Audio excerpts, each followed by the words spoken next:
105వ నామము యెహోవా రోహి, యెహోవా నా కాపరి. మనందరికీ బాగా తెలుసు. ఈ పేరు కూడా మనందరికీ ఇష్టం. ఈ కీర్తన గూడా మనకు చాలా ఇష్టం. 23వ కీర్తన 1వ వచనం నేను చదువుతున్నానండి. యెహోవా నా కాపరి, నాకు లేమి కలుగదు, లేమి కలుగదు.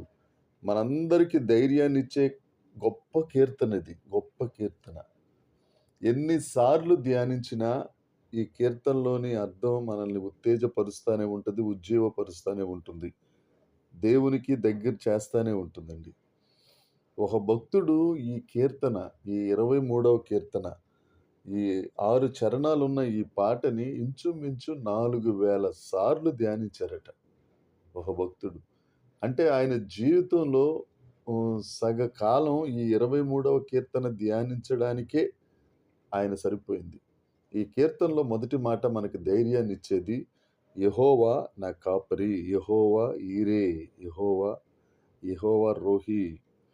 అంటే ఇక్కడ అర్థం ఏమిటి అనంటే, దేవుడు కాపరిగా ఉంటే నాకు లేమి అనేది ఏమీ కలగదు.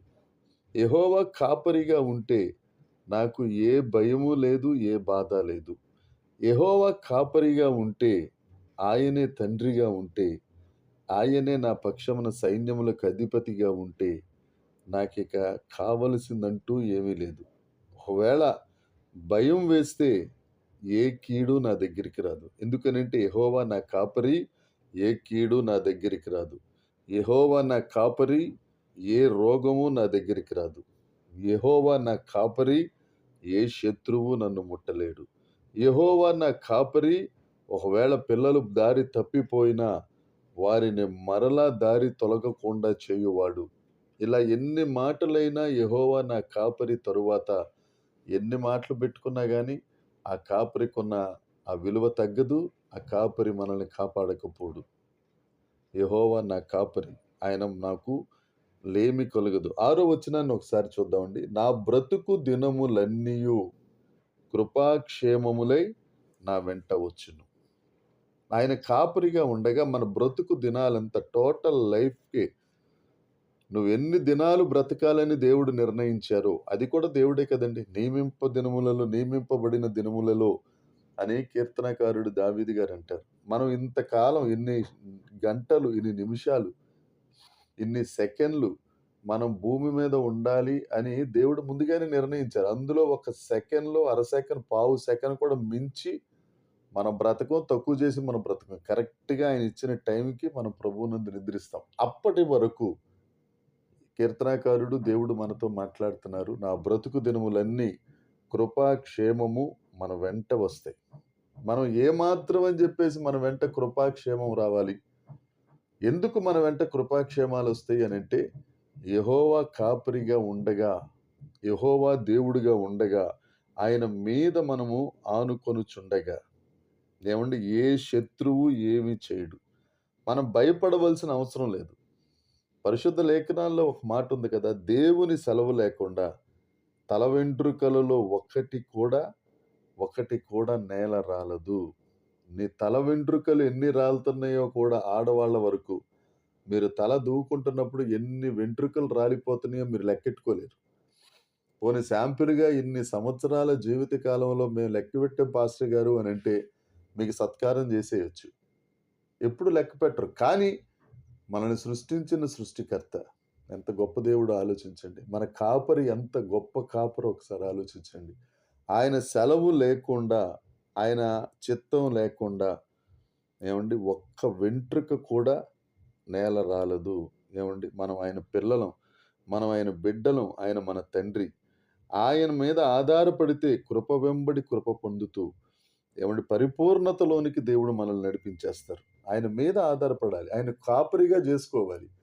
ఏదో కంఠస్థ వాక్యంగా యెహోవా నా కాపరి, నాకు లేమి కలుగదు. ఇలా చదువుకుంటా పోవటం కాదు.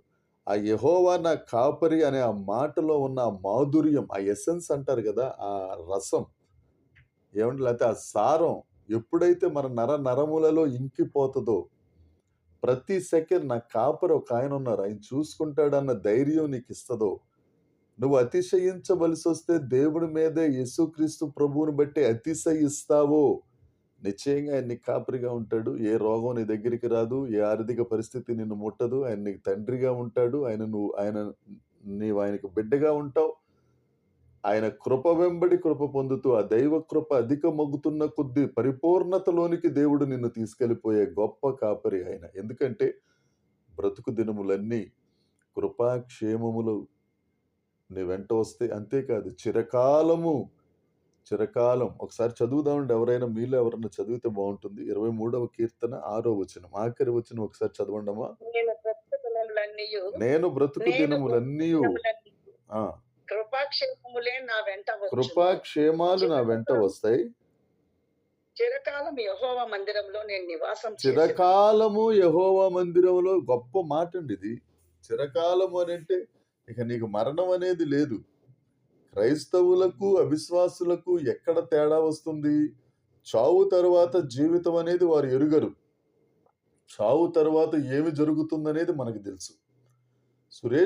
సురేష్ కుమార్ చనిపోయిన తరువాత దేవునితో పాటు ఉంటాడు. అంటే చిరకాలం ఇక్కడ కన్ను మూయటం, అక్కడ కన్ను తెరవటం ఒక ఫ్రాక్షన్ ఆఫ్ సెకండ్‌లో జరిగిపోతది. అంతేకాదు యేసుక్రీస్తు ప్రభు రెండవ రాకడలో వచ్చినప్పుడు ఈ క్షయమైన శరీరం విడిచిపెట్టబడి అక్షయతను సంతరించుకుని దేవుని దగ్గరికెళ్ళిపోయి యుగయుగాలు ఆయనతో ఉంటూ యుగయుగాలు ఆయనతో రాజ్య పరిపాలన. శాశ్వత కాలము నుండి శాశ్వత కాలము వరకు చిరకాలం యెహోవా మందిరములో నివాసం. దేవునికి స్తోత్రం.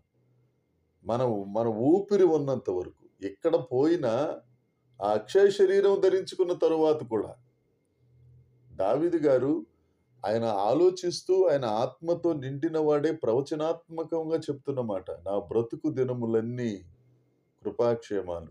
నేను చిరకాలం దేవుని మందిరంలో. ఎందుకు అనంటే ఆ కృప నువ్వు దేవుణ్ణి కాపరిగా చేసుకోవటం వలన, యెహోవాను కాపరిగా చేసుకోవటం వలన, ఆ ఉన్నవాడు అనువాడైన దేవుణ్ణి నువ్వు కాపరిగా చేసుకోవటం వలన నీకు మరణం అనేది మరణమే లేదు. దేవునికి స్తోత్రం. దేవునికి స్తోత్రం. అందుకే కీర్తన 34వ కీర్తనలో ఒక మాట అంటాడు ఆయన. 34వ కీర్తన 4వ వచనం ఒకసారి చూడండి. మొన్ననే మనం ధ్యానించాం కూడా. 34వ కీర్తన. విచారము చేయగా ఆయన నాకు ఉత్తరమిస్తారు. నాకు కలిగిన భయములన్నిటిలో నుండి దేవునికి స్తోత్రం. చెప్పమ్మా. ఆయన నాకు కలిగిన భయములన్నిటిలో నుండి ఆయన నన్ను తప్పించెను. ఎందుకంటే ఆయన కాపరి కదండి. ఆయన నీకు కాపరి. నీకు ఏ భయాలున్నాయో ఆ భయాలన్నీ ఆయన మీద వేసేస్తే ఆ భయాలన్నిటిలోని కాపాడే బాధ్యత ఆయనది. ఆయన తీసుకున్నాడు ఆ బాధ్యత. నశించిన దానిని వెదకి రక్షించి నిన్ను ఆకర్షించి మారు మనసు పొందినట్లుగా పరిశుద్ధాత్మ సహాయం అనుగ్రహించి నీట బాప్తిజమం ఇచ్చి తరువాత పరిశుద్ధంగా బ్రతకడానికి కృపనిచ్చి పరిశుద్ధ ఆత్మనిచ్చి సంఘంలో చేర్చి అపోస్తలుల బోధనిచ్చి సంఘ క్రమంలో నిన్ను నిలబెడుతూ ఆయన్ని స్తుతించుకునే భాగ్యం ఇచ్చి ఇవన్నీ చేసింది నువ్వు ఆయన మీద ఆధారపడడానికి. ఆయన మీద ఆధారపడిన తరువాత పైన ఉంది కదా, నేను యెహోవా యొద్ద విచారణ చేశాడట. ఆయన యెహోవా మీద ఆధారపడిపోయాడు. ఏంటి ప్రభువా ఈ సమస్య సంగతి ఏంటి? ఇలా రోగం వచ్చేస్తుంది, ఇలా ఉంది పరిస్థితి, ఏంటి నాయనా, ఏంటి సంగతి అని నువ్వు ఆ యెహోవా యొద్ద విచారణ చేస్తే ఆయన అంటాడు, నేనున్నాను కదా నీకెందుకు? నీకున్న భయములన్నిటిలో నుండి నీకు ఆర్థిక పరిస్థితులు ఉన్నాయా, లేకపోతే ఇంకే సంగతి ఉందా, ఏ ఉన్నా ఆయన కాపరిగా ఉంటే చాలు. నీకు లేమి లేదు, ఇక అంతే. లేమి లేదు. యెహోవా రోహి.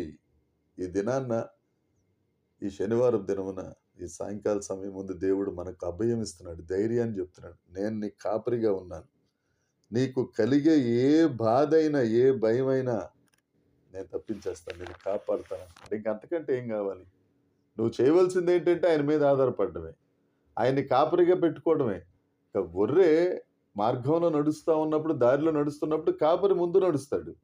ఆ వెనకాలే వెనువెంటే ఆయన అడుగు జాడల్లో ఈ గొర్రె నడుచుకుంటూ వెళ్తుంది. అదే కావాలి దేవునికి మనకి మధ్యన సహవాసం.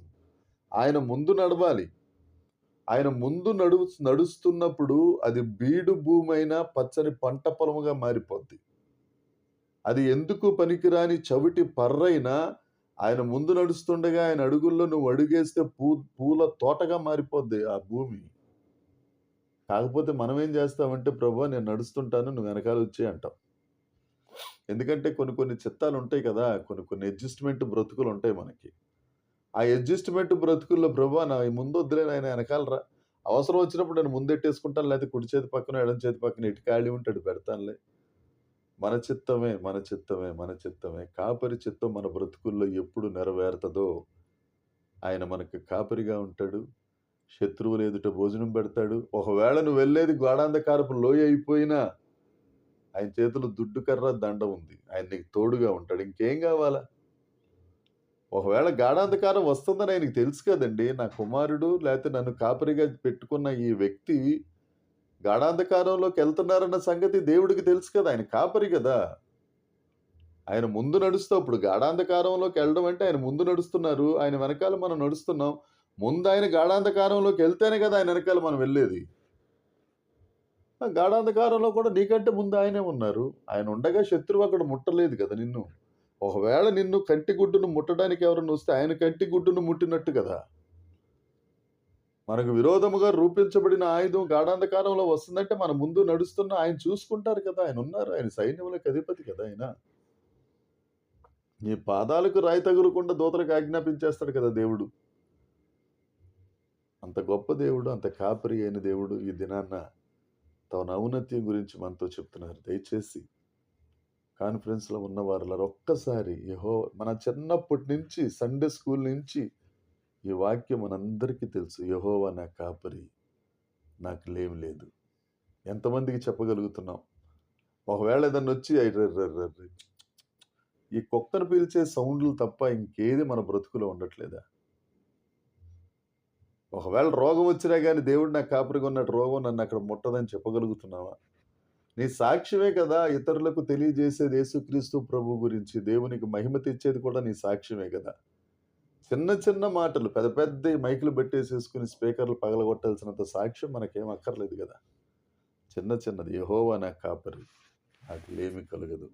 ఎప్పుడైతే మనం మన పని ఆయనకి అప్పగిస్తామో, ఆ దేవుడేం చేస్తాడంటే కావలసిన సామర్థ్యాన్ని మనకిస్తాడు. మన కాపరికున్న స్పెషాలిటీ అది.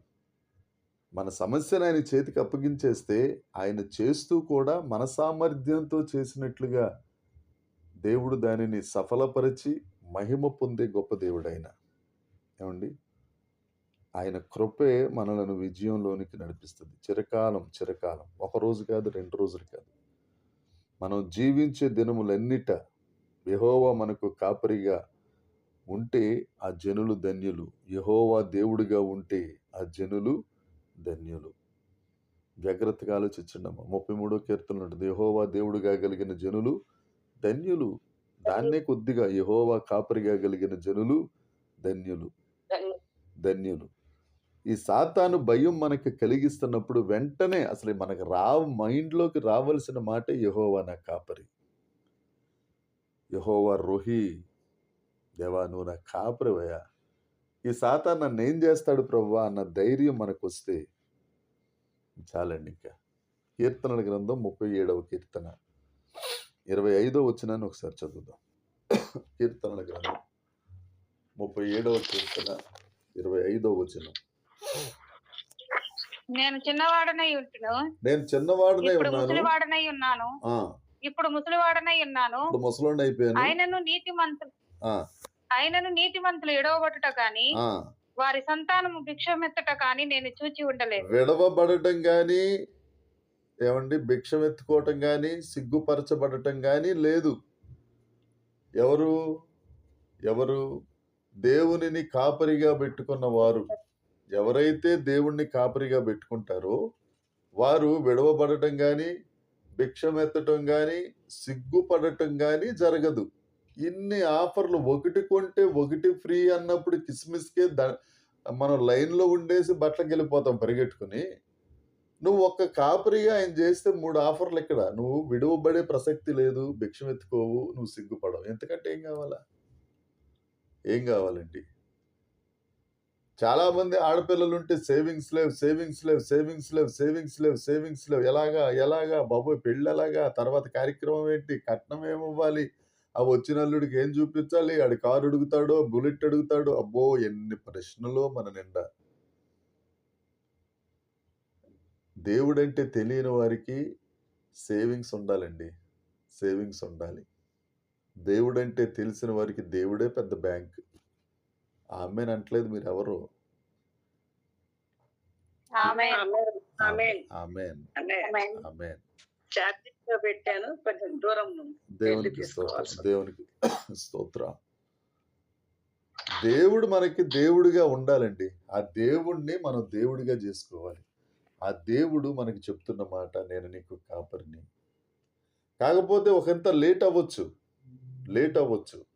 ఆ లేటు, ఆ నిరీక్షణ, ఆ సహనం మనం కలిగి ఉండి ఆ కాపరి వైపే మనం చూస్తున్నాం అనుకోండి, అత్యున్నతమైన జీవితాలుగా మన జీవితాలు ఉంటాయి. అత్యున్నతమైన జీవితాలుగా మన బిడ్డల జీవితాలు కూడా ఉంటాయి.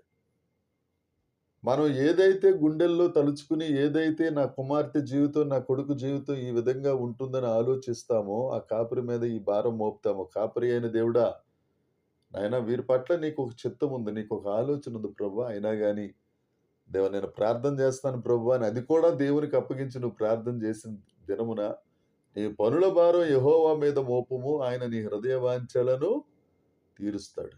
సగం సగం తీరుస్తాడా, క్వార్టర్ తీరుస్తాడా కాదు, పూర్తిగా తీర్చే గొప్ప దేవుడు ఆయన. అక్కడ ఉంది కదా, వారి పిల్లలు విడువబడుట గాని, వారి సంతానం భిక్షమెత్తుట గాని నేను చూడలేదు. నువ్వు సిగ్గుపడే ప్రసక్తి లేదు. ఎప్పుడు? నీ భారం దేవుని మీద వేసినప్పుడు, నీ అవసరత దేవుని మీద వేసినప్పుడు. అందుకే పౌలు గారు ఫిలిప్పి సంఘానికి రాస్తూ మనందరికీ తెలిసిన మాట, ఫిలిప్పి పత్రిక 4వ అధ్యాయం 19వ వచనంలో ఒక మాట అంటారు పౌలు గారు. ఫిలిప్పీలకు వ్రాసిన పత్రిక 4వ అధ్యాయం 19వ వచనం చదువుదామా? కాగా దేవుడు ఆ, తన ఐశ్వర్యము చొప్పున ఉమ్, క్రీస్తు యేసునందు మహిమలో ఆ. మీ ప్రతి అవసరమును తీర్చును. కాపరి తీరుస్తాడు కదా, ఆలోచించి తీరుస్తాడు ఆయన. అలాగనలేదు కదా, మీ ప్రతి అవసరమును, అదేనా ముందు, తన మహిమలు అవును. తీర్చే దేవుడు ఆయన. నీకే అవసరత ఉందో నీకంటే ముందు. అందుకే మత్తయి సువార్త 6వ అధ్యాయంలో ఏం తింటామో, ఏం త్రాగుతామో, ఏం ధరించుకుంటామో ఆలోచించకంటారా బాబు. పక్షులను చూడండి ఒకసారి, అవి విత్తవు కోయవు. ఏమండి, ఎంత చూడమన్నా చూస్తుంటాం, పక్షులను చూస్తాం, భలేగా ఉంటుంది అనుకుంటా. అంటే ఇప్పుడు కనపట్లేదులేండి. ఈ సెల్ మూమెంట్, మొబైల్ మూమెంట్ వచ్చిన తర్వాత పిచ్చుకలే కరువు అయిపోయినాయి. ఇదివరకు రోజుల్లో చిన్నప్పటి నుంచి వాటిని చూసే కదా మనం బ్రతుకుతాం. అవి విత్తవు కోయవు, కొట్లలో కూర్చుకోవు. నాకు ఇంత బ్యాలెన్స్ ఉందని వాటికి ధైర్యం లేదు. అంత బ్యాలెన్స్ వేసుకోవడానికి వాటికి కావాల్సిన బ్యాంకులు లేవు. హ్యాపీగా ఉంటున్నాయి అవి. దేవుణ్ణి పొద్దున్నే వేకువజామునే కిలకిల రావాలతో దేవుణ్ణి స్తుతిస్తా ఉన్నాయి. వాటి భారం అంతా దేవుడి మీదే. 104వ కీర్తన చూస్తే జంతువులన్నీ ఆయన వైపే చూస్తున్నాయి. ఆయన భోజనం పెడితే తింటున్నాయి, లేదంటే దిగులు పడి కడుపులో కాళ్ళెట్టుకుని ఉంటున్నాయి. మన పరిస్థితి ఏంటి? రేపుడికి ఏం కావాలో, ఒక నెల రోజులకు ఏం కావాలో ఎప్పటి నుంచే గొడవ ఘోష అంతాను. మన దేవుడు ఉన్నారండి, ఆయన మన భారం భరిస్తారు. కొత్త నిబంధనలో కూడా ఇదే మాట కదా ఉంది, ప్రయాసపడి భారం మోసుకొంచున్న వారులారా నా యొద్దకు రండి, మీ భారం ఏమన్నా ఉంటే నా మీద వేసేయండి, నా కాడి మీ మీద పెట్టుకోండి, నా కాడి సులువుగా ఉంటుంది. మీ భారం తీసుకొచ్చి నా మీద వేసేయండి. మీ చింత యావత్తు, మీ చితి లాంటి చింత కూడా, జాగ్రత్తగా ఆలోచించండి అమ్మా, మీ చితి లాంటి చింత కూడా, సమాధి లాంటి చింత కూడా నా మీద వేసేయండి. నేను మీ గురించి చింతించుచున్నాను. మన గురించి చింతించేవాడు ఆయన ఉన్నాడండి. ఆ కాపరి ఉన్నాడండి, ఆ యెహోవా రోహి ఉన్నారు. ఆయన చింతిస్తున్నారు కాబట్టి ఏం తినాలో, ఏమి తాగాలో, ఏం కట్టుకోవాలో ఏమండి మనం ఆలోచించే అవసరం లేదు. ఒక మాట చెప్పి నేను ముందుకెళ్తానండి. మనం దేవుణ్ణి వెంబడిస్తే కృపాక్షేమం మనల్ని వెంబడిస్తుంది. ఆమేన్.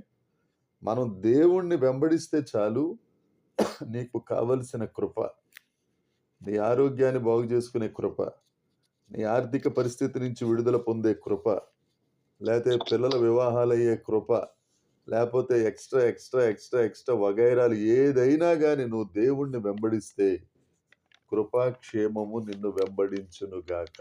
దేవునికి స్తోత్రము కలుగునుగాక. ఆమేన్, ఆమేన్, ఆమేన్. ఈ 105వ నామమును బట్టి, యెహోవా కాపరి అనే నామాన్ని బట్టి దేవునికి స్తోత్రాలు తెలియచేద్దామండి. స్తోత్రం స్తోత్రం స్తోత్రం స్తోత్రం స్తోత్రం స్తోత్రం స్తోత్రం స్తోత్రం స్తోత్రం స్తోత్రం. హల్లెలూయా హల్లెలూయా. నమ్ముదాం ఒకటే మాట. గోడకి ఏదో ఒక వాక్యాన్ని హ్యాంగ్ చేయటం కాదు. నీ గుండె లోతుల్లో పొరలలో యెహోవా అనే కాపరి నాకున్నారు, నాకు లేమి కలుగదు. ఇవాళ నుంచి ఒకవేళ ఇప్పటి వరకు ఏదన్నా సరే కంటతా వాక్యం 23వ కీర్తన ఏంటమ్మా అనగానే యెహోవా నా కాపరి నాకు లేం కలగదని చెప్పేస్తాం, కానీ దాని మీద ఎంతవరకు ఆధారపడ్డాం అనేది మీరు ఆలోచించుకుని ఇవాళ నుంచి, ఈ రోజు నుంచి, ఈ క్షణం నుంచి, దేవా నువ్వు నా కాపరిగా ఉన్నావయ్యా, నీ వెనకాల నేను నడిచేస్తాను ప్రభువా, నువ్వు ముందెళ్తే చాలు ప్రభువా, నాకే లోటు ఉండదయ్యా, ఏ లేమి ఉండదయ్యా అని ఒక నిర్ణయం తీసుకుందుము గాక. ఆ మార్గములలో దేవుడు మనలను నడిపించును గాక. దేవునికి స్తోత్రం, దేవునికి స్తోత్రం. 106వ గుణాతిశయం, 106వ గుణాతిశయం. యెహోవా సిద్కెనో, యెహోవా సిద్కెనో, యెహోవాయే మన నీతి, యెహోవాయే మన నీతి. ఇర్మియా గ్రంథం 23వ అధ్యాయము, ఇర్మియా ప్రవక్త గారు రాసిన గ్రంథము 23వ అధ్యాయం 5వ వచనం 6వ వచనం ఒకసారి చదువుదామా. ఇర్మియా గ్రంథం 23. యెహోవా ఇలాగ ఆజ్ఞ ఇచ్చుచున్నాడు, రాబో దినములలో నేను దావీదునకు నీతి చిగురును పుట్టించేదను, అతడు రాజై పరిపాలన చేయును, అతడు వివేకముగా నడుచుకొనుచు కార్యము జరిగించును, భూమి మీద నీతి న్యాయములను జరిగించును, అతని దినములలో యూదా రక్షణ నొందును, ఇశ్రాయేలు నిర్భయముగా నివసించును, యెహోవా మనకు నీతి అని అతనికి పేరు పెట్టుదురు. దేవునికి స్తోత్రం, దేవునికి స్తోత్రం. యెహోవా సిద్కెనో, యెహోవాయే మనకు నీతి.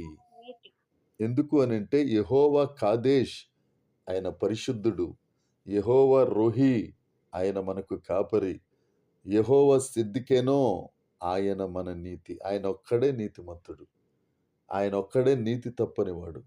ఆయన మాట నీతి, ఆయన కనుచూపులో నీతి, ఆయన న్యాయంలో నీతి, ఆయన నడకలో నీతి, ఆయన నీతి కలిగిన గొప్ప దేవుడు ఆయన. దేవునికి స్తోత్రం. అందుకే యెషయా ప్రవక్త కూడా అంటారు 61వ అధ్యాయం 10వ వచనంలో, యెషయా గ్రంథం 61వ అధ్యాయం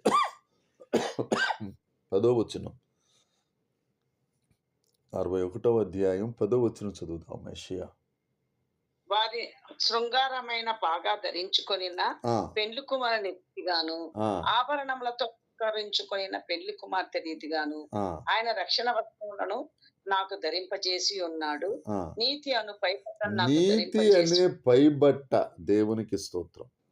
నీ స్వనీతి అనే బట్టను తీసేసి, ప్రతి ఒక్కరికి స్వనీతి ఉంటుందండి. క్రైస్తవులే, పరిశుద్ధాత్మను పొందుకున్న వారే, ఏమండి దేవుని గురించి మాట్లాడేవాళ్లే, ఎక్కువగా దేవుని యందు విశ్వాసులైన వాళ్ళేనే ఎక్కువగా ఉండేది స్వనీతి. అంటే వాళ్ళ సొంతమైన నీతి ఒకటి ఉంటుంది. స్వనీతి అంటే సురేష్కి స్వనీతి అంటే సురేష్కి సంబంధించిన నీతి ఒకటి ఉంటుంది. ఆ స్వనీతి అనేది వేళ్లతో తీసేయాలి. ఒక బలంగా ఉన్న రావి చెట్టును తీయటం ఎంత కష్టమో, ఈ గుండెల్లో ఉన్న స్వనీతి అది బయటకు ఎవరికి కనపడదు. అందరికీ జాగ్రత్తగా నవ్వుతానే ఉంటాం, నవ్వే కనపడుతుంది తప్ప లోపల మాత్రం స్వనీతి వేళ్ళు ఊరుకుని ఉంటుంది. దాన్ని తీసేయాలి. నాకంటూ ఒక ఇష్టం ఉంటుంది, దాన్ని తీసేయాలి. ఎప్పుడైతే దేవుని దగ్గరికి వస్తామో, ఆ యెహోవా కాదేశ్ అనే దేవుని దగ్గరికి, యెహోవా రూహి అనే దేవుని దగ్గరికి, యెహోవా సిద్కెనో అనే దేవుని దగ్గరికి, ఎల్ ఒలాం అనే ఆ నిత్యుడకు తండ్రి దగ్గరికి వస్తామో, ఆయన నీతి అనే పైబట్టను మన మీద కప్పి, ఇంకొక గొప్ప కార్యం ఏంటంటే మనలో ఉన్న స్వనీతిని ఆయన తీసేస్తాడు. ఆయన తీసేస్తే అప్పుడు మనం కూడా ఏమవుతాం? ఆయన నీతితో నింపబడిన వారిగా అవుతాం మనం. ఆ క్రీస్తే మన నీతిగా, క్రీస్తే మన పరిశుద్ధతగా, క్రీస్తే మన జ్ఞానంగా, ఇక ఎక్కువగా చెప్పుకోవాలంటే క్రీస్తే మన సర్వంగా మనం అయిపోతాం. క్రీస్తు అనే నీతిని ధరించాలి. క్రీస్తు అనే నీతిని ఎప్పుడైతే మనం క్రీస్తు అనే నీతిని ధరిస్తామో, ఒక మాట, క్రీస్తు అనే నీతి ఎక్కడుంది? క్రీస్తు అంటే నీతి జ్ఞానమా? ఒకసారి చూద్దాం. 1 కొరింథీ పత్రిక 1వ అధ్యాయం 31వ వచనం చదువుదాం. 1 కొరింథీ పత్రిక 1వ అధ్యాయం. అక్షయించువాడు ప్రభునందే అక్షయింపవలనని వ్రాయబడినది నెరవేరినట్లు ఆ, దేవుని మూలంగా ఆయన మనకు జ్ఞానమును నీతియు పరిశుద్ధతయు విమోచనమునాయను. దేవునికి స్తోత్రం. క్రీస్తే జ్ఞానం, క్రీస్తే నీతి, క్రీస్తే పరిశుద్ధత, క్రీస్తే విమోచన. ఇప్పుడు ఆ క్రీస్తు నీతి అయితే, ఆ క్రీస్తు జ్ఞానం అయితే, ఆ క్రీస్తు పరిశుద్ధత అయితే, ఆ క్రీస్తు జ్ఞానం అయితే 61వ అధ్యాయం 10వ వచనం యెషయా గ్రంథం ప్రకారం నీతి అనే పైబట్ట, జ్ఞానం అనే పైబట్ట, పరిశుద్ధత అనే పైబట్ట, విమోచనము అనే పైబట్ట మన మీద కప్పినప్పుడు మనలో ఉన్న స్వనీతి, స్వజ్ఞానము, ఇవన్నీ అపరిశుద్ధత ఇవన్నీ పోయి మనం ఏమైపోతాం? క్రీస్తు అయిపోతాం. పౌలు గారు చెప్పింది కూడా అదే కదా, నేను క్రీస్తును పోలి నడుచుకున్నాను. ఎందుకు అని అంటే ఆయన క్రీస్తైన జ్ఞానాన్ని, క్రీస్తైన నీతిని, క్రీస్తైన పరిశుద్ధతను, క్రీస్తైన విమోచనను కప్పుకొని పౌలు అనే దాన్ని కొట్టేశాడు. నేను, నాది అనేది తీసి పక్కన పడేశాడు అంతే. ఒకవేళ పౌలుని కొడుతుంటే పౌలు కోపం రాలేదండి. యెహోవా నిస్సి అనే మాట మనం ధ్యానిస్తూ అతను కురూపి, పొట్టివాడు, వంకరి కనులు కలిగిన వాడు, వాక్యం చెప్తానే పడిపోయేవాడు, కళ్ళకు పుసులు కలిగిన వాడు, ఆయన వచ్చి కొట్టేస్తుంటే జ్ఞానం కలిగిన వాడైనా అబ్బాయి ఇది నా జ్ఞానం కాదు, దేవుడిచ్చిన జ్ఞానమే. కనీసం తిరగబడలేదు. ఎందుకు అని అంటే ఇక క్రీస్తు అయిపోయాడు. అందుకనే ఆ మాట అంటాడు, బ్రతుకుట క్రీస్తే, చావైతే నాకు లాభం. నేను బ్రతుకుతున్నానంటే క్రీస్తే బ్రతుకుతున్నాడు, ఆ నీతే బ్రతుకుతుంది. నా ఇష్టం లేదు, నా కష్టం లేదు, నా మాట లేదు, సమస్తం యేసుక్రీస్తే. ఎప్పుడైతే యెహోవా సిద్ధికెనో ఆ నీతి మన మీద కప్పబడుతుందో దేవుడు తప్పక వాగ్దానం చేస్తున్నాడు. మరొకసారి చెప్తున్నాను, నిన్న కూడా ఒక వాక్యం ధ్యానించుకున్నాం. దేవుని వాక్యము నిరర్ధకము కానేరదు, అది కాదు. ఆయన నీతి అనే పైబట్ట, క్రీస్తు అనే పైబట్టను మనం కప్పుతున్నప్పుడు, ఆయనే సర్వం అయిపోయినప్పుడు, ఆయనే మనకు పరిశుద్ధత అయినప్పుడు. అందుకనే పౌలు గారు రోమాకు రాస్తూ రోమపత్రిక 3వ అధ్యాయం 10వ వచనం, 11వ వచనం, 12వ వచనం చదవండమ్మా. రోమపత్రిక పౌలు గారు రోమీలకు వ్రాసిన పత్రిక 10వ అధ్యాయం. ఇందును గురించి వ్రాయబడినది ఏమనగా, చదువురా. నీతిమంతుడు లేడు, ఒక్కడునూ లేడు. నీతిమంతుడు లేడు, ఒక్కడు కూడా లేడు. గ్రహించి వాడెవడనూ లేడు. దేవుని వెతుకు వాడెవడనూ లేడు. అవునమ్మా. అందరూ త్రోవ తప్పి ఏకముగా పనికిన వాళ్ళారై. చదవండి. మేలు చేయవాడు లేడు, ఒక్కడైనను లేడు. వారి గొంతుక తెరిచిన సమాధి. వారు తమ నాలుకతో మోసం చేయుదురు. వారి పెదవుల కింద సర్ప విషం ఉన్నది. వారి నోటి నిండా శపించుటయు పగయు ఉన్నవి. అవును. రక్తం చిందించుటకు వారి పాదములు పరుగులెత్తుచున్నవి. ఇవన్నీ కలిగిన మనిషిని ఇప్పుడు వరకు లిస్టే చదువుకున్నాం. నీతిమంతుడు లేడు, గ్రహించేవాడు లేడు, దేవుని వెతుకువాడు లేడు, అందరూ త్రోవ తప్పిపోయారు, ఏమండి గొంతుకులు తెరిచిన సమాధి, వీళ్ళందరినీ 22వ వచనం చదవరా. అది యేసుక్రీస్తునందలి విశ్వాసము మూలనదై నమ్ము వారందరికీ కలుగు దేవుని నీతి అయి ఉన్నది. దేవునికి స్తోత్రము.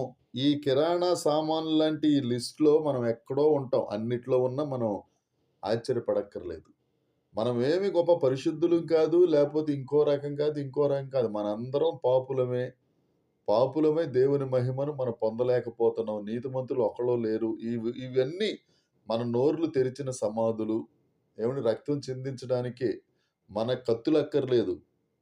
తడిగుడ్డతో గొంతుకులు కోసేయగలిగిన నైపుణ్యం కలిగిన వారం మనం.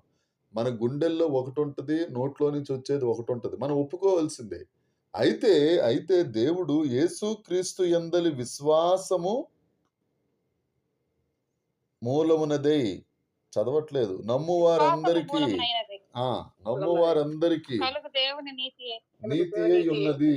కాబట్టి ఏ భేదము లేదు, అందరూ పాపము చేసి దేవుడు అనుగ్రహించు మహిమను పొందలేకపోతున్నారు. కాబట్టి నమ్మువారు ఆయన కృపచేతనే యేసుక్రీస్తు యందలి విమోచనము ద్వారా ఆ ఉచితంగా డబ్బులిచ్చి ఖరీదు కట్టి నీతిమంతులుగా తీర్చబడుచున్నారు. అవునా? ఏమా మనం నీతిమంతులు అవడానికి యేసుక్రీస్తు యందు నమ్మకం ఉంచితే చాలు. నువ్వు నీతిమంతుడు ఉచితంగా అవడం అనేది ఉచితం, ఫ్రీ. అదే కదా పెద్ద బాధ అయిపోతుంది. ఉచితం అంటే దాని విలువ మనకు తెలీదు. అదే టికెట్ పెట్టినట్టుగా, బాబు మీరు గుండు కొట్టించుకోవాలి టిక్కెట్టు, మీరు అరటిపండు పెట్టాలి టిక్కెట్టు, మీరు టెంకాయ కొట్టాలి టిక్కెట్టు అంటే అమ్మో లైన్లో నిలబడిపోతాం. ఉచితం అనేసరికి ఎప్పుడు వెళ్ళినా పర్లేదు, అది ఫ్రీయే కదా, జాగ్రత్తగా తినేసి కొంతసేపు పడుకుని అప్పుడు వెళ్దామని జాగ్రత్తగా. అందరూ అయిపోయిన తర్వాత మనం లైన్లో నిలబడ్డం ఎందుకు, ఫ్రీగా తెచ్చేసుకుందాం. ఫ్రీ అనేసరికి వాల్యూ లేదండి. మనం విశ్వాసంగా ఉండడం అనేది దేవుడు మనకిచ్చిన గొప్ప గొప్ప బహుమానం. మనందరికీ విమోచించడానికి ఖరీదేంటో తెలుసా? ఆయన మన కొరకు రక్తం చిందించటమే. దాన్ని ప్రైస్ ట్యాగ్ అంటారు. బట్టలు కొన్నప్పుడు ఒక కార్డు ఒకటి ఏలాడుతూ ఉంటుంది, దాని మీద ఖరీదు ఉంటుంది, దాని ప్రైస్ ట్యాగ్. ఇప్పుడు సురేష్ దగ్గరికి వచ్చి నీ ప్రైస్ ట్యాగ్ ఏంటి అని అంటే యేసుక్రీస్తు ప్రభు రక్తమే, ఆయన యందు విశ్వాసం ఉంచడమే. అది ఉచితంగా దేవుడు మనకు అనుగ్రహించారు. అదే రోమపత్రిక 6వ అధ్యాయం 23వ వచనం కూడా చదువురా. 6:23 రోమీలకు రాసిన పత్రిక 6వ అధ్యాయం. ఏలయనగా పాపం వలన వచ్చు జీతము మరణము, అయితే దేవుని కృపావరము ఆ, మన ప్రభు అయిన క్రీస్తు యేసునందు నిత్య జీవము. యేసుక్రీస్తు ఉచితంగా నీతిమంతులుగా చేస్తున్నారు. ఆ నీతిమంతులు అవడం వలన విశ్వాస మూలముగా యెహోవా సిద్దికేన్ అనే దేవుడు మనలను నిత్య జీవంలోనికి తీసుకెళ్తున్నారు.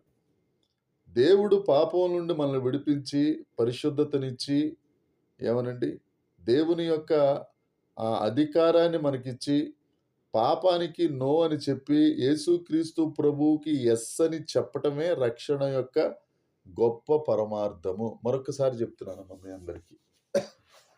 ఆయన యందు విశ్వాసం ఉంచితే ఉచితంగా నీతిమంతులం అయిపోతాం. ఆ విశ్వాసము ఉచితంగా నీతిమంతులం అయిపోయిన తర్వాత ఆ నీతిమత్వము మనలను నిత్య జీవానికి తీసుకెళ్తుంది. ఆ నిత్య జీవానికి తీసుకెళ్లే రక్షణ యొక్క విలువ ఏమిటి అని అంటే పాపం నుండి మనల్ని విడిపిస్తుంది, మొదటిది. రెండవది పరిశుద్ధతనిస్తాడు దేవుడు. మూడవది దేవుని యొక్క అధికారాన్ని మన చేతిలో ఉంచుకుంటాం. దేవుని యొక్క అధికారాన్ని మనం నెరవేర్చగలిగిన వారిగా ఉండాలి. యెహోవా నీకు కాపరిగా ఉన్నప్పుడు నీకు వస్తున్న లేమి మీద నీకు అధికారం ఉండాలి. యేసునామమున దేవునికి స్తోత్రం కలుగును గాక. యెహోవా కాపరిగా ఉన్నప్పుడు నీకున్న అధికారం ఏంటంటే నీకున్న ఆర్థిక పరిస్థితులన్నిటినీ యేసు నామమున గద్దించుచున్నాననే మాట, అధికారం నీ నోట్లో ఉండాలి. దేవుడిచ్చిన అధికారాన్ని కూడా మనం వినియోగించుకోలేని పరిస్థితి. ఒకవేళ నువ్వు నేను ఐఏఎస్ కలెక్టర్ అయిపోయానుకో, మన సంతకం పెట్టి స్టాంప్ వేస్తే ఒక అధికారం ఉంది. మన దగ్గర గ్రీన్ ఇంక్ ఉంది, స్టాంపు ఉంది. అది వాడటం మానేసి గుమ్మం దగ్గర అటెండర్ లాగా ఉన్నాం అనుకో, మనల్ని ఏమనాలి? వచ్చేవాళ్ళందరూ బాబు కలెక్టర్ గారు ఎవరంటే, కలెక్టర్ గారా? నేనేనండి. మరి ఎక్కడ నిలబడ్డావేంటి డఫేదర్ లాగా, ఏదో బంట్రోత్ లాగా? అదేమోనండి అని అంటే నిన్ను ఎలా చూస్తారు వచ్చిన వాళ్ళు? కలెక్టర్ స్థానంలో దేవుడు అధికారం కలిగి మనల్ని కూర్చోబెట్టాడు, అధికారం ఇచ్చాడు, నీకంటూ ఒక రక్షణ ఇచ్చాడు, పరిశుద్ధతనిచ్చాడు. నువ్వు చెప్పాల్సిన మాట ఏంటంటే పాపానికి నో అని చెప్పాలా, యేసుక్రీస్తు ప్రభుకి ఎస్ అని చెప్పాలా. ఆ రక్షణ ఉంటే చాలు, నువ్వు భయములన్నిట్లో నుంచి బయటకు వస్తావు. ఆ రక్షణను కాపాడుకోవడానికి దేవుడి దగ్గర భయపడాలి. జాగ్రత్తగా వినండి. ఆ రక్షణ నీకుంటే నువ్వు దేనికి భయపడవు. ఆ రక్షణ కాపాడుకోవడానికి దేవునికి భయపడాలి. అది దేవుని యొక్క నీతి అంటే. దాని గురించి పెద్దగా మనం మాట్లాడుకోవడానికి లేకపోతే ఇంక దాని మీద రీసెర్చ్ చేయడానికి ఏమీ లేదు. నీ రక్షణను నువ్వు కాపాడుకోవాలి. అది దేవుని యొక్క నీతి.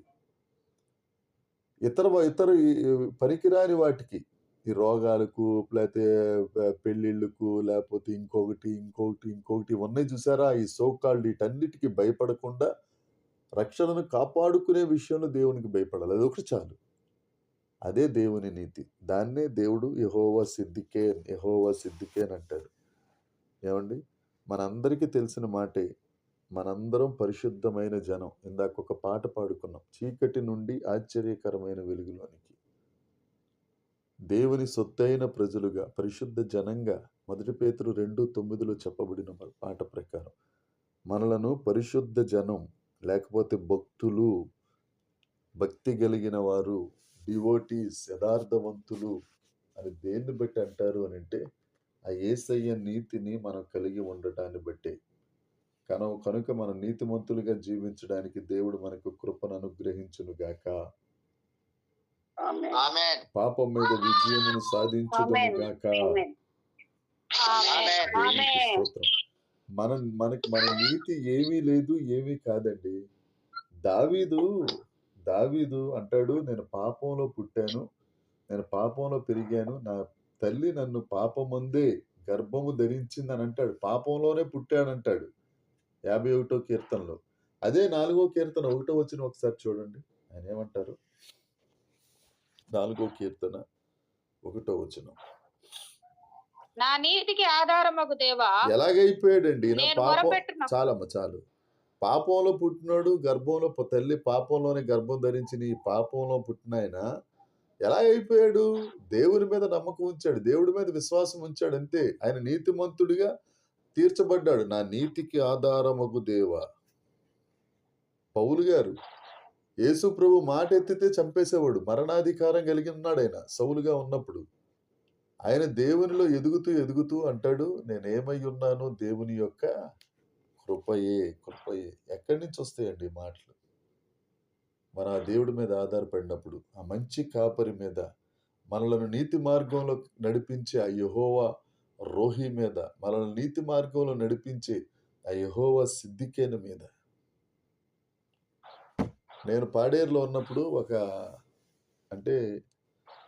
కులం ఎత్తుతున్నాను అనుకోవద్దండి, మీ రెఫరెన్స్ కోసం. వారు కొండలు చేసుకునేవాళ్ళు. వారికి ఒక అబ్బాయి ఉన్నాడు. నేను అప్పుడప్పుడే రక్షణ పొంది యునైటెడ్ క్రిస్టియన్ యూత్ అసోసియేషన్ అని చెప్పి ఒక 7గురితో ఒక సంస్థను స్టార్ట్ చేశాం. ఇప్పటికీ ఉంది అక్కడ. అయితే వాళ్ళ అబ్బాయి పెళ్లి చేసుకున్నాడు. పెళ్లి చేసుకున్న 4వ రోజు నుంచి ఆ కోడలు ఏం చేసేదంటే, ఆ అబ్బాయిని పట్టుకుని షర్ట్ వేసుకుంటే బాధ, షర్ట్ వేసుకోకపోతే బాధ, బట్టలు వేసుకుంటే బాధ, వేసుకోకపోతే బాధ, ప్రతి దానికి గొడవే. ఆ తర్వాత ఒక నెల గడిచిన తర్వాత ఏమైందంటే, కాళ్ళతో నడవటం మానేసి పొట్టతో పాకటం మొదలుపెట్టింది.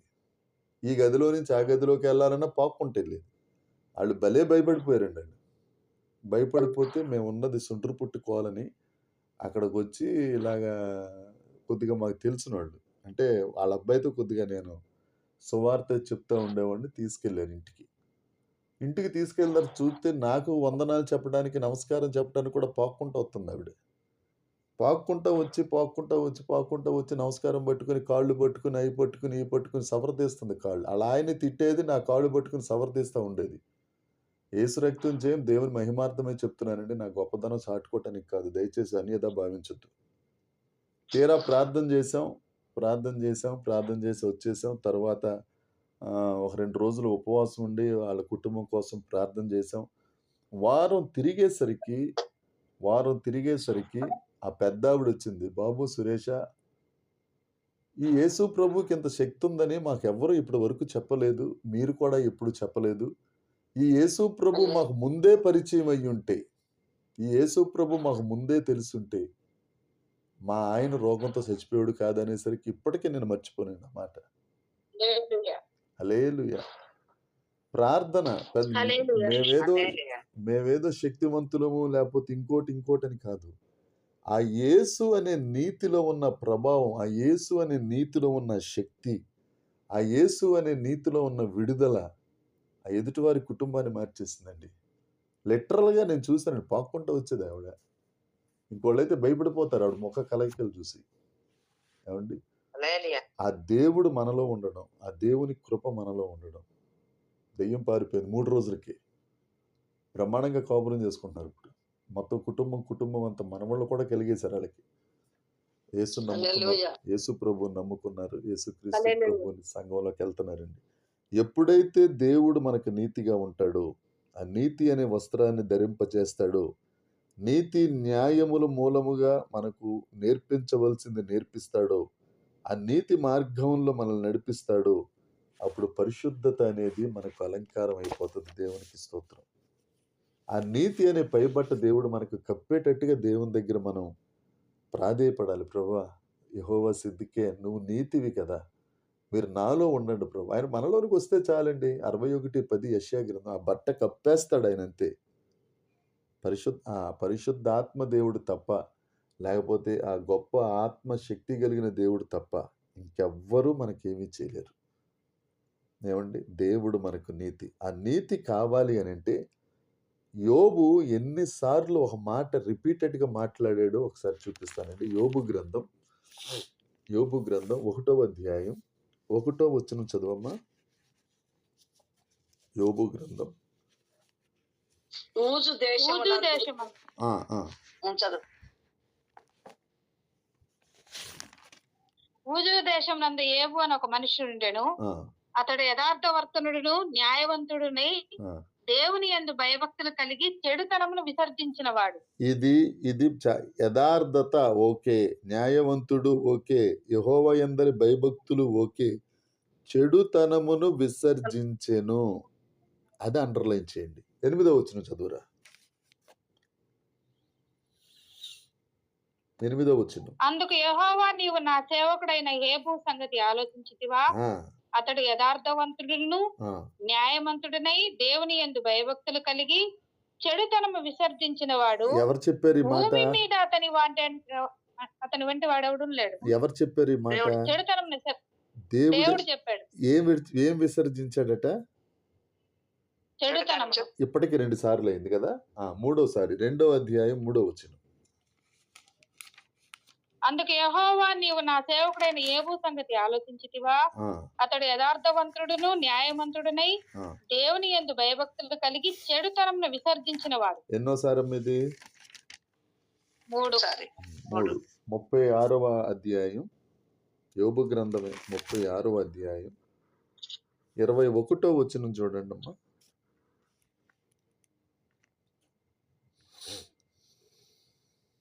జాగ్రత్త పడుము, చెడుతనము చేయకుండుము. ఆ! దుఃఖానుభవము కన్నా అది మంచిదని నీవు వాని కోరుకొని ఉన్నావు. దేవునికి స్తోత్రం. చెడుతనమును విడిచిపెట్టుట ముఖ్యము. మనందరికీ లేనిది యోబు గారికి ఉన్నది. యోబు గురించి దేవుడే సాక్ష్యం చెప్పడానికి కారణమైంది చెడుతనము లేదు. చెడుతనము లేదు. మనం యథార్థవంతులుగా ఉండొచ్చు, న్యాయవంతులుగా ఉండొచ్చు, దేవుని యందు భయభక్తులు కలిగిన వాళ్ళుగా ఉండొచ్చు. కుటుంబ విషయం వచ్చేసరికి, వ్యక్తిగత విషయం వచ్చేసరికి, సంఘ విషయం వచ్చేసరికి ఎక్కడో అక్కడ చిన్న కల్పిట్ ఒకటి ఉంటుంది. మనం ఒప్పుకోవాల్సిందే ఇంక దాన్ని. ఆడి చెడుతనమును ఎప్పుడైతే మనం విసర్జిస్తామో దేవుడు నీ కోసం సాక్ష్యం చెప్తాడు. ఏమని తెలుసా? ఆయన నా నీతి అని. ఎందుకు అనంటే కీర్తనల గ్రంథం 5వ అధ్యాయం 4వ వచనంలో ఆ సాక్ష్యం ఉంది. కీర్తనలు 5వ కీర్తన 4వ వచనం. కీర్తన 5వ కీర్తన. నీవు దృష్టత్వమును చూచి ఆనందించు దేవుడవు కావు. కాదు, చెడుతనమునకు నీ యొద్ద చోటు లేదు. చోటు లేదు. ఆయన చెడుతనం లేని దేవుడు, నీతి కలిగిన దేవుడు కదా! మనం కూడా చెడుతనాన్ని విడిచిపెట్టేస్తే ఆయన పోలిన వారిగా ఉంటాం. యెహోవా సిద్దికేన్, ఆయన నీతి అనే పైబట్ట నీ మీద కప్పునుగాక. ఎప్పుడైతే నువ్వు నీతి అనే పైబట్టని కప్పుకుంటావో ఆ క్రీస్తు అనే జ్ఞానం, ఆ క్రీస్తు అనే నీతి, ఆ క్రీస్తు అనే పరిశుద్ధత, ఆ క్రీస్తు అనే ఆ విమోచన నీలో ఉంటుంది. చెడుతనం నీలో ఉండదు. దేవుని శక్తితో నింపబడతావు. దేవుని ప్రభావంతో నిలబడతావు. అమ్మా, మీ అందరికి వందనాలు చెప్పి నేను ఒక మాట చెప్తున్నాను. క్రీస్తు అనే ప్రభావం మనలో లేకపోతే మన భక్తి జీవితము వృధా ప్రయాస. ఇప్పుడు మనం ఒక వంటకం చేస్తాం. ఆ వంటకం చేసిన తర్వాత దానిలో టేస్ట్ అనేది లేకపోతే ఎవరు తినరు కదా! టేస్ట్ అనేది లేకపోతే ఇంక నువ్వు చేసిన వంటకం ఏమాత్రం ప్రయోజనం? యేసు ప్రభువుని నమ్ముకున్న నేను ఆయన ప్రభావం లేనివాడినైతే ఎంత భక్తి చేస్తే ఎవరికి కావాలి? ప్రార్థన చేద్దాం. దేవా, ఈ దినాన్ని ఒక ఆశ్చర్యకార్యం నా జీవితంలో చేయి ప్రభువా. నేనే నీ రక్షణ అని చెప్పు ప్రభువా. నీ ప్రభావంతో నన్ను నింపు ప్రభువా. నీ పవర్‌తో నన్ను నింపు. నీ శక్తితో నన్ను నింపు. దేవుని బిడ్డగా నేను ఉండాలి అని నువ్వు ప్రార్థన చేస్తా ఉంటే నీలో క్రమక్రమముగా ఈ చెడుతనం అనేది పలచగా అయిపోతది. చెడుతనం అనేది దూరం అయిపోతది. యెహోవా నీకు కాపరిగా ఉంటాడు. యెహోవా నీకు నిస్సీగా ఉంటాడు. యెహోవా కాదేష్‌గా ఉంటాడు నీకు. అన్నిటిని బట్టి యెహోవా ఒలాముగా నీతో ఉంటాడు, నిత్యుడగు తండ్రిగా. వీటన్నిటిని బట్టి దేవుడిస్తున్న వాగ్దానం ఏంటో మనం చదువుకుని ఈరోజు వాక్యాన్ని మనం ముగించుకుందాం. కీర్తనల గ్రంథం 45వ కీర్తన 7వ వచనం ఒకసారి చూడండి. ఒకవేళ దేవుని కృప ఒకవేళ కాదు, తప్పకుండా దేవుని కృప మనకు తోడై ఆయన నీతిగా మారిన తరువాత దేవుడు మనకిచ్చే వాగ్దానం ఏంటో ఒకసారి చూద్దాం. 45వ కీర్తన 7వ వచనం. నీవు నీతిని ప్రేమించి భక్తిహీనతను ద్వేషించుచున్నావు. కావున దేవుడు నీ దేవుడే బలికాండ కంటే హెచ్చగునట్లుగా నిన్ను ఆనంద తైలంతో అభిషేకించి ఉన్నాడు. దేవునికి స్తోత్రం. నిన్ను ఆనంద తైలముతో ఆయన అభిషేకించునుగాక. దేవునికి స్తోత్రం కలుగునుగాక.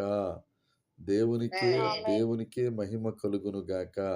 మనం నీతిని ప్రేమిద్దాం, చెడుతనమును అసహించుకుందాం. దేవుడు మన దేవుడే. నాకు రోమాలు లెక్కబడిసేస్తాయండి అన్నమాట. దేవుడు నా దేవుడే నన్ను ఆనంద తైలముతో నింపునుగాక. ఎప్పటి వరకు? చిరకాలము బ్రతుకు దినములన్నిటా నింపునుగాక. అట్టి కృప దేవుడు మనందరికీ అనుగ్రహించునుగాక. దేవుడి వాక్యమును మన వెనికిడిలో దీవించునుగాక. దేవునికి స్తోత్రాలు చేద్దాం. యెహోవా సిద్దికేన్. స్తోత్రం.